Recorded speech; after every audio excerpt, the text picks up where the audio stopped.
السلام علیکم۔ آج جمعرات ہے، دسمبر کی 8 تاریخ۔ پاکستان میں اس وقت شام کے 7، بھارت میں 7:30، اور یہاں ہمارے اسٹوڈیوز کی گھڑیوں میں صبح کے 9 بج رہے ہیں۔ وائس آف امریکہ واشنگٹن کی اردو سروس سے میں ہوں خالد حمید، خبروں کے ایک بلٹن کے ساتھ۔ پاکستان کے دفتر خارجہ کی ترجمان نے پاکستان کا نام مذہبی آزادیوں پر خاص تشویش کے ممالک کے فہرست میں شامل کرنے کے امریکی فیصلے پر مایوسی کا اظہار کیا ہے اور کہا ہے کہ بھارت کو فہرست میں شامل نہ کر کے پاکستان کے ساتھ امتیازی سلوک کا مظاہرہ کیا گیا ہے۔ امریکی کمیشن کی سفارش کے باوجود بھارت کو اس فہرست میں شامل نہیں کیا گیا۔ تجزیہ کاروں کا کہنا ہے کہ پاکستان کو بھارت یا کسی اور ملک کی طرف دیکھنے کے بجائے اپنے معاملات درست کرنے کی ضرورت ہے۔ پاکستان میں مقیم مختلف مذہبی کمیونٹیز کو جو تحفظات ہیں انہیں دور کرنے کے لیے کام کرنے کی ضرورت ہے۔ سپریم کورٹ آف پاکستان کی ہدایت پر وفاقی حکومت نے ارشد شریف قتل کیس میں نئی مشترکہ تحقیقاتی ٹیم JIT تشکیل دی ہے۔ نئی JIT میں انٹر سروسز انٹیلیجنس بیورو، اسلام آباد پولیس، وفاقی تفتیشی ادارے اور ملٹری انٹیلیجنس کے نمائندے شامل ہیں۔ نئی JIT کا نوٹیفیکیشن بھی جمعرات کو عدالت میں جمع کرا دیا گیا۔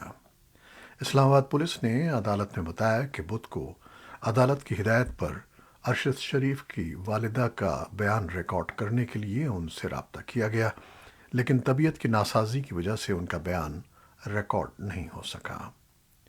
ایڈیشنل اٹارنی جنرل نے عدالت کو بتایا کہ ضرورت پڑی تو ملزمان کی گرفتاری کے لیے انٹرپول سے بھی رابطہ کیا جا سکتا ہے۔ پاکستان کے صوبہ خیبر پختونخوا کی انسدادی دہشت گردی کی ایک عدالت نے توہین مذہب کے مقدمے میں نامزد ایک اور ملزم کو موت کی سزا سنا دی ہے۔ ایک ہفتے کے دوران یہ دوسرا ملزم ہے جس کو انسدادی دہشت گردی کی عدالت نے توہین مذہب کے مقدمے میں موت کی سزا سنائی ہے۔ پاکستان میں توہین مذہب کا قانون تضادات اور اعتراضات کی زد میں ہے، مگر انتہا پسند مذہبی رجحانات کے باعث اس قانون کا اثر نو جائزہ یا اس قانون میں ترامیم ناممکن ہے۔ افغانستان میں طالبان نے اقتدار سنبھالنے کے بعد پہلی مرتبہ سرِ عام ایک شخص کو موت کی سزا دی ہے۔ اگست سن 2021 میں اقتدار سنبھالنے کے بعد سے کئی مجرمان کو کوڑے مارنے کی سزائیں سنائی گئی ہیں، تاہم سرِ عام دی جانے والی یہ پہلی سزائے موت ہے جس کا طالبان نے باضابطہ اعتراف کیا ہے۔ ایمنسٹی انٹرنیشنل نے طالبان کی جانب سے سرِ عام موت کی سزا پر کی پرزور مذمت کرتے ہوئے کہا ہے کہ طالبان کا یہ اقدام ملک میں انسانی حقوق کی خطرناک خلاف ورزی ہے۔ اپنے تازہ ترین بیان میں ایمنسٹی انٹرنیشنل کا کہنا ہے کہ طالبان انسانی حقوق کے بین الاقوامی قانون کو مکمل نظر انداز کرتے ہوئے انسانی حقوق کی اصولوں کی کھلم کھلا خلاف ورزی کر رہے ہیں۔ اس کے ساتھ ساتھ اقوام متحدہ نے بھی طالبان کے سرِ عام اقدام کو انتہائی پریشان کن قرار دیتے ہوئے اس کی پرزور مذمت کی ہے۔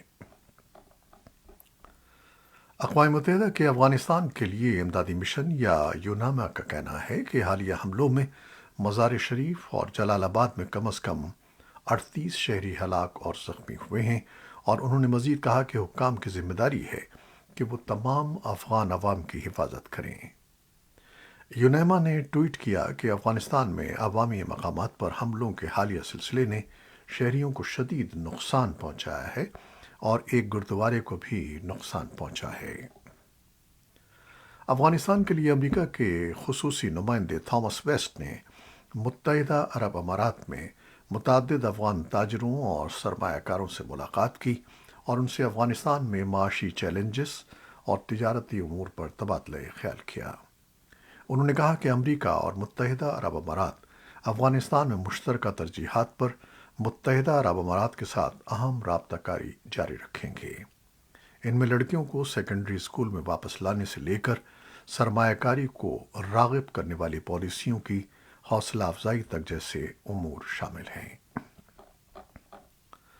بھارت کی حکمراں جماعت بھارتیہ جنتا پارٹی نے گجرات کے اسمبلی انتخابات میں ریکارڈ کامیابی حاصل کی ہے۔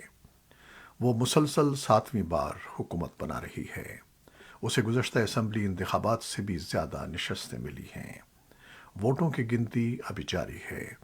حتمی نتائج کا اعلان بعد کو کیا جائے گا۔ حزب اختلاف کی جماعت کانگریس کی نشستیں پہلے سے بھی کم ہو گئی ہیں۔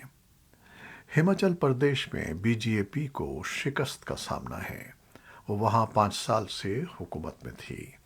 اس بار وہاں کانگریس کی حکومت بنتی نظر آ رہی ہے۔ مبصرین کے مطابق سر دست یہ کہنا قبل از وقت ہوگا کہ ان انتخابات کا سن 2024 کے پارلیمانی انتخابات پر اثر پڑے گا کہ نہیں۔ امریکہ کی ایک عدالت نے بدھ کو پاکستانی نژاد امریکی شہری رمیش سنی بلوانی کو ہیلتھ ٹیکنالوجی کمپنی تھیرانس کی طرف سے جعلی ہیلتھ ڈیوائس بنانے کے جرم میں 13 سال قید کی سزا سنائی ہے۔ پاکستان کے صوبہ سندھ میں پیدا ہونے والے رمیش بلوانی بعد ازاں اپنے خاندان کے ہمراہ بھارت میں جا بسے تھے، جہاں سے وہ امریکہ منتقل ہوئے۔ رواں برس جولائی میں رمیش بلوانی پر دھوکہ دہی کی فرد جرم عائد ہوئی تھی۔ انہوں نے کمپنی کی بانی ایلزبتھ ہومز کے ساتھ مل کر یہ دعویٰ کیا تھا کہ کمپنی نے ایسی ڈیوائس تیار کی ہے جس سے کسی بھی فرد کے خون کے چند قطروں سے سینکڑوں بیماریوں کو اسکین کیا جا سکتا ہے۔ بلوانی اور ایلزبتھ ہومز کی اس میڈیکل ڈیوائس کے اسکینڈل کو امریکی ریاست کیلیفورنیا کی سلیکان ویلی کے بڑے اسکینڈلز میں شمار کیا جاتا ہے۔ ایلزبتھ ہومز نے بلوانی کے ساتھ مل کر امیر سرمایہ کاروں سے تقریباً $1 بلین اکٹھے کیے تھے۔ میانمار کی فوج نے جمعرات کو کہا کہ تھائی لینڈ کے ساحل کے قریب ایک کشتی سے 150 سے زیادہ روہنگیا افراد کو بچا لیا گیا ہے۔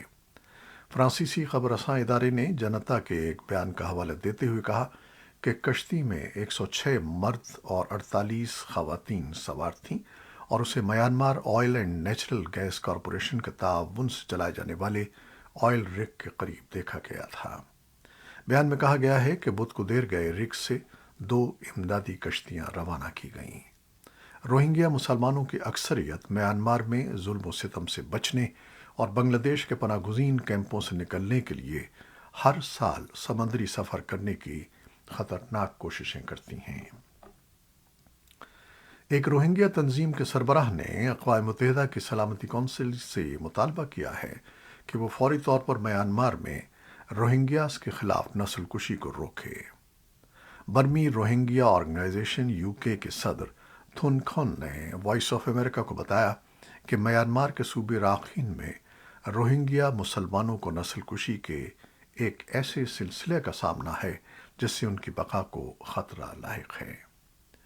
ہیومن رائٹس واچ کی رپورٹ کے مطابق ایک دہائی سے راکھین میں 1,35,000 سے زیادہ روہنگیا ارکمان مسلمانوں کو منمانے طور پر غیر معینہ مدت کے لیے حراست میں رکھا گیا ہے۔ روس کے صدر ولادیمیر پوٹن نے کہا ہے کہ وہ یوکرین میں ایک لمبی جنگ دیکھ رہے ہیں، لیکن وہ فی الحال مزید فوجی متحرک کرنے کی ضرورت محسوس نہیں کرتے۔ پوٹن نے ٹیلی ویژن پر دکھائے جانے والے کریملن میں انسانی حقوق کونسل کے ایک اجلاس کے دوران کہا کہ ہم اپنے اختیار میں موجود تمام ذرائع سے اپنا دفاع جاری رکھیں گے۔ صدر پوٹن نے اجلاس کے دوران ایٹمی جنگ کے خطرے میں اضافے کا اقرار کرتے ہوئے کہا کہ روس کبھی جوہری ہتھیاروں کے استعمال کی دھمکی نہیں دے گا۔ انہوں نے اپنی بات جاری رکھتے ہوئے کہا کہ ہمارے پاس دنیا کے کسی بھی جوہری طاقت کے حامل ملک سے زیادہ تعداد میں اور زیادہ جدید جوہری ہتھیار ہیں۔ یہ ایک روشن حقیقت ہے، لیکن ہم ان کی نمائش نہیں کرتے۔ امریکی محکمہ خارجہ کے ترجمان نیٹ پرائس سے جب پوٹن کے تازہ بیان کے بارے میں پوچھا گیا تو انہوں نے براہ راست جواب نہیں دیا، لیکن کہا کہ ہمارے خیال میں جوہری ہتھیاروں کے بارے میں کوئی بھی غیر محتاط بیان بالکل غیر ذمہ دارانہ ہے۔ پرائس نے کہا کہ سرد جنگ کے بعد سے دنیا بھر کی جوہری طاقتیں واضح طور پر جانتی ہیں کہ ایٹمی جنگ کبھی نہیں ہونی چاہیے اور نہ ہی یہ جیتی جا سکتی ہے۔ روس کو اس ہفتے روس کے اندر اور یوکرین کی سرحد کے قریب سینکڑوں کلومیٹر دور ایئر بیسز اور دیگر تنصیبات پر ڈرون حملوں سے نئے نقصانات کا سامنا کرنا پڑا ہے۔ کیف حکومت نے براہ راست اس بات کا اعتراف نہیں کیا ہے کہ اس نے یہ حملے کیے، لیکن ماسکو کے فضائی دفاع کے کمزور ہونے پر تنقید کی ہے۔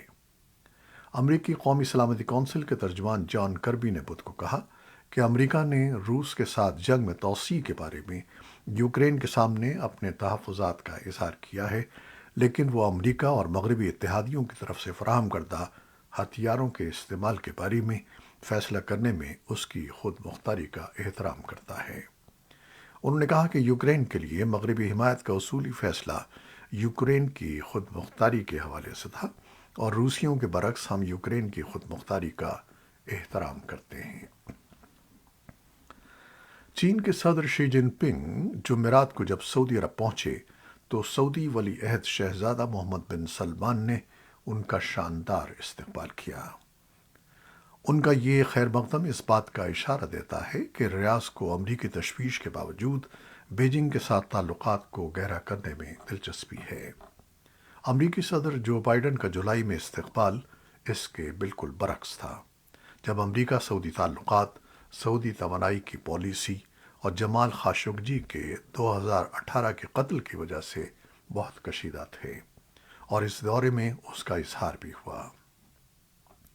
امریکہ نے چین کے بڑھتے ہوئے اثر و رسوخ اور ریاض کے ساتھ اس کے تعلقات کو دیکھتے ہوئے بدھ کے روز کہا کہ یہ دورہ دنیا بھر میں اثر و رسوخ بڑھانے کی چینی کوششوں کی ایک مثال ہے، تاہم مشرق وسطیٰ کے حوالے سے امریکی پالیسی میں کوئی تبدیلی نہیں آئے گی۔ ایران کے رہبر اعلیٰ آیت اللہ خامنہ ای کی بہن نے ایران میں مظاہرین کے خلاف کریک ڈاؤن کی مذمت کی ہے اور پاسداران انقلاب سے دستبردار ہونے کا مطالبہ کیا ہے۔ فرانس میں ان کے بیٹے کی طرف سے شائع کردہ ایک خط میں یہ بتایا گیا ہے۔ ایران میں رہائش پذیر بدری حسینی خامنہ ای نے دسمبر سن 2022 کو لکھے گئے ایک خط میں اسلامی جمہوریہ کے قیام سے لے کر آج تک علماء کی اسٹیبلشمنٹ پر تنقید کی ہے۔ انہوں نے لکھا کہ وہ اب اعلان کرنا مناسب سمجھتی ہیں کہ وہ اپنے بھائی کے اقدامات کی مخالفت کرتی ہیں اور خمینی کے دور سے لے کر علی خامنہ ای کی ظالمانہ خلافت کے موجودہ دور تک اسلامی جمہوریہ کے جرائم پر سوگ بنانے والی تمام ماؤں کے ساتھ اپنی ہمدردی کا اظہار کرتی ہیں۔ یہ خط ان کے بیٹے محمود مراد خانی نے بدھ کو ٹویٹر پر شیئر کیا۔